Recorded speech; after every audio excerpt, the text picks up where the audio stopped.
Vuyo, with you perhaps this morning, and again, so much to talk about, because you think about 19 countries, you've got 2 regional blocks, you've got the AU, you've got the EU, 85% of the world's economy is what's represented here, 75% of world trade, 67% of the global population. And we are trying to bring this Africa-focused interest, but we also carry on our back the interests of Agenda 2063 from the African Union. What political opportunities and impediments are standing in the way of us really credibly pushing our African agenda?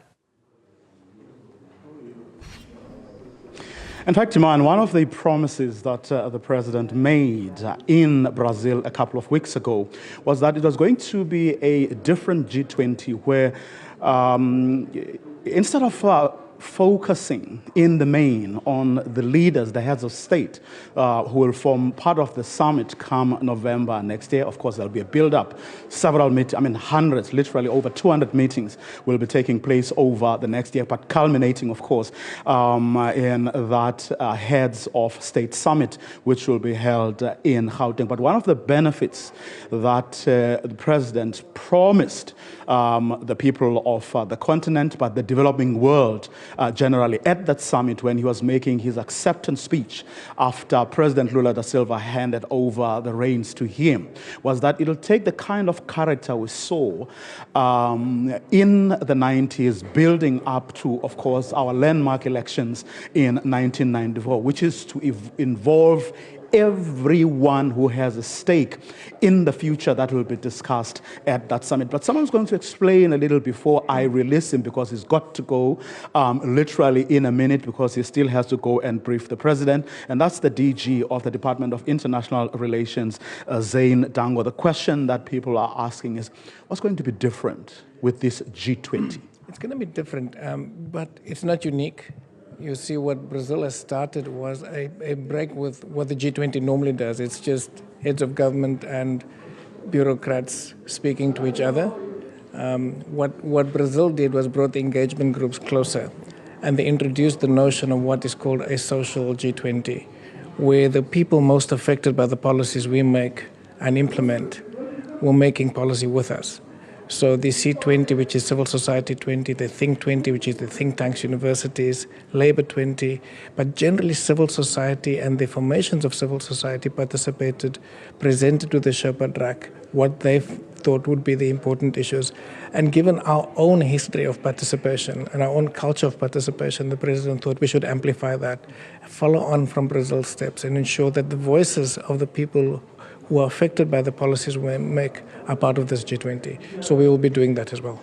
Of course, one of the big criticisms has been that the declarations are all well and good, discussion do indeed take place, but the implementation part is what is often sadly lacking. So part of what we are hoping to do this year, and we've got agreement in Rio amongst the leaders and the Sherpas, and is that we'll do a bit of a review. What have we agreed upon over the last 20 years? Our presidency is the last of the first cycle of presidencies. What have we agreed? Why have we implemented certain things? Why haven't we implemented other things? What were the enabling factors? What were the inhibiting factors? So it's a bit of a review, but also to ensure that those things that we can implement and the enabling factors are clearly identified, we can work on those so that we can implement for the benefit of South Africa, the African region, and the developing South, because it's clearly agreements around financing for development, the climate change issues, the reform of global governance, where there are agreements but no implementation.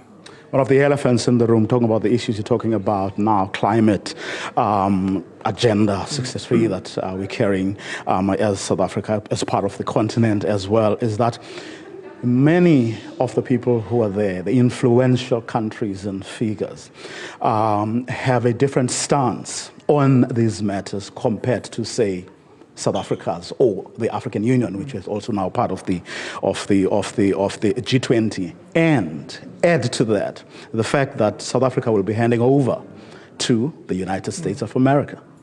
So that changes the dynamic. We're moving from 4 years of developing countries leading the G20, both in terms of setting the agenda and doing the facilitation. So we could do a lot more on sustainable development and move the needle.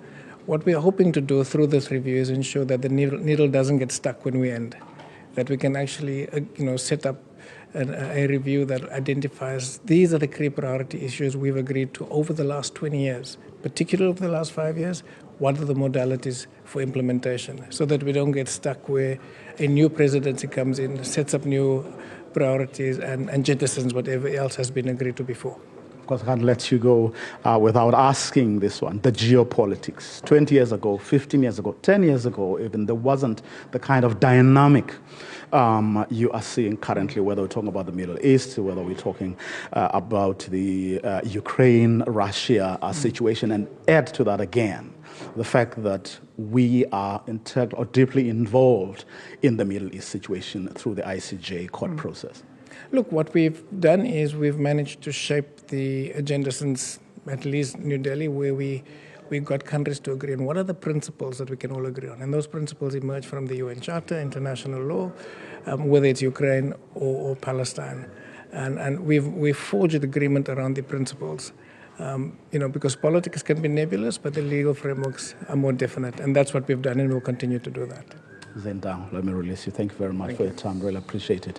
The Director General, of course, of International Relations, who is, of course, a big part, I would dare say, the President's right-hand man on these matters. He gets to, of course, lead all the critical conversations to make sure that eventually people do arrive at certain conclusions. For now, though, I'm going to hand back to you, Iman, as we, of course, prepare to or wait for the President to